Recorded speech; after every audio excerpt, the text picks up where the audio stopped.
I'm sorry, what? Retirement a lot. So you would say you're looking more towards the future or looking back at the past? I think the 60s the future. I can't wait till I'm done with this. I can, move to Florida. I can put up a placard on my car and put no hurry, no worry. I'm never going to move fast again. The only reason to move fast is to run to the early bird specials. But it's going to be a nice decade. It's, often a lot of health issues. What about the 70s?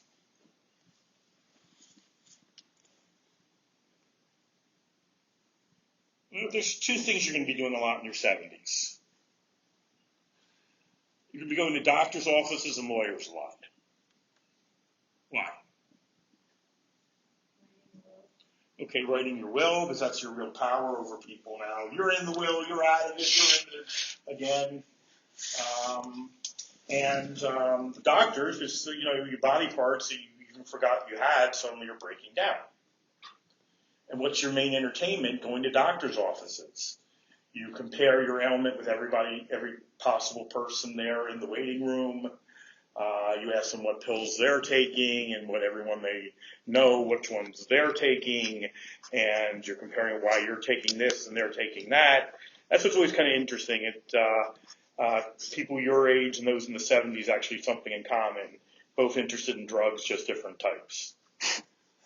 The 70s, you're worried about getting home before dark because you have the cataracts and you can't see too well, and you're bragging a lot about your grandchildren a lot. What about the 80s? Nursing home years. So hopefully you've been decent to your kids. They spend some time choosing your nursing home where you'll last for the rest of your life. Not just pick the first three letters in the alphabet or something. And there you have to make important decisions. What tape of Depends should you be wearing, and what kind of formula do you need for your feeding tube, and how do you become super important in the nursing home? Visitors. So if you have more visitors, you're like the king of the nursing home.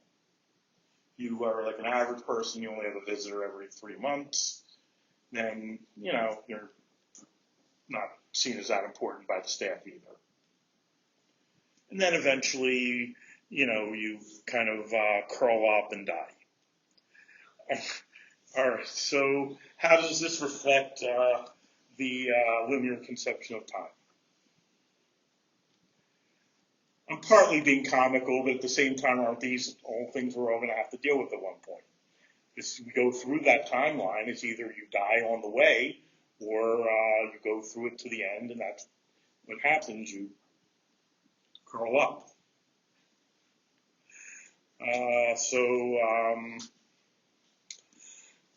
But okay, the good part is, because of medical technology, now you're able to be the last 20 years in the nursing home. So you get to be there in your 90s now instead of just your from the mid-70s on. Let's hear it for technology. All right, so how's this like the linear conception of time in terms of individuals? In terms of societies. Well, you start off insignificant, right? Where would you reach your peak? I think somebody said your 20s. Did someone say the 20s or? 30s. Okay, why the 30? I was talking about like the big milestone, but I think they do happen close to your 30s. Yeah, no, I mean getting married, having experience at your job. Even the 40s, you're often called the sandwich generation because you're taking care of your elderly parents and then raising your own kids at the same time. So you're making a lot of money, but you don't really get to keep most of it. It's either going for keeping up a family or taking care of hiring people to help take care of your elderly parents.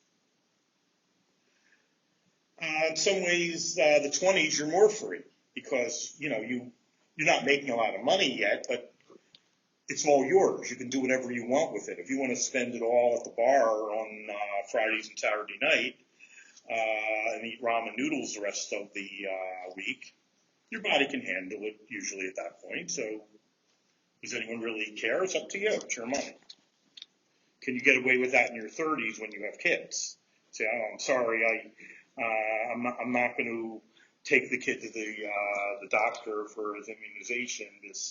I really wanted to try that new bottle of scotch, and it's really expensive. No. So what does it show? You don't have kids. No. It shows you, you have to change priorities throughout your life. Okay, but then at a certain point, like let's say by your 50s, are you likely to have a whole lot of new ideas at that point, or would they have surfaced already? Probably would have surfaced. So you're trying to hold on to the corner office, live your comfortable life, not kill yourself working real hard, and look forward to what's ahead with the retirement. You're not looking back, oh my God, remember the Tinker Toy years. No. You're looking ahead. But then eventually you become kind of a drain on society, you're unuseful, you get help, more and more need for health care, and then you eventually die. So basically following the same pattern. Okay, did I cheer everybody up today? Fit in nice with the weather we have today? Pretty well, right? Well, let's talk about now the circular and cyclical conception of time. All right, the circular and cyclical conception of time, unlike the one with a definite beginning and a definite end, this progression that we saw with both people and societies, according to this other theory of time, the circular or cyclical conception of time, is the idea that you understand time by a bunch of reoccurring events that occur over and over again. This is an older way of looking at time, the circular or cyclical. So it's looking at things like the times of the day, the seasons, the months of the year, countdown to various events. It's like pretty soon you're going to be getting, in the mail, you're going to start getting catalogs. And what are many of these catalogs going to be showing? Countdown to what? Christmas. So they're going to start, that's the way you would see time, these reoccurring events. So every year, starting essentially with the spring, everything going full blast in the summer, declining in the fall, and then everything pretty dead for the winter. You're just waiting for the next year to start. Well, what does this kind of sound like in terms of, well, let me ask this. What do most people do for a living in the ancient world?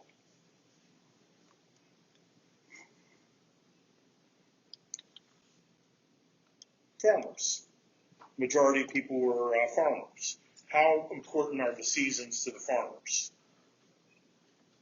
They're everything, right? You want to maximize crop output, so you have to know what plants to plant when, under what kind of weather conditions. And how do people keep time in the ancient world? The sun. The sun. And you can still tell somewhat what time of day it is by the sun, right? The sun looks a lot different at 11 o'clock in the morning than it does at 1:30 in the afternoon. It's in a completely different place. Well, that was the way that people would keep time. So we still do the same thing. How many days till graduation? How many days till Thanksgiving? And so that's looking at the times of the day or the months of the year or the season. So that would be cyclical or circular. So that was the way that people would keep time in the past. So one way, these reoccurring events over and over and over again, how many days till the start of the next semester? How many days till the end of this semester? How many days till your midterm? These over and over and over again. The other way would be this linear, so going older and older and older and older, or weaker and weaker and weaker and weaker. So does anyone have any question about any of that? Okay, I guess that will be it for today then, and we're going to start talking about the Enlightenment on Tuesday. I kept thinking it's Labor Day this Monday.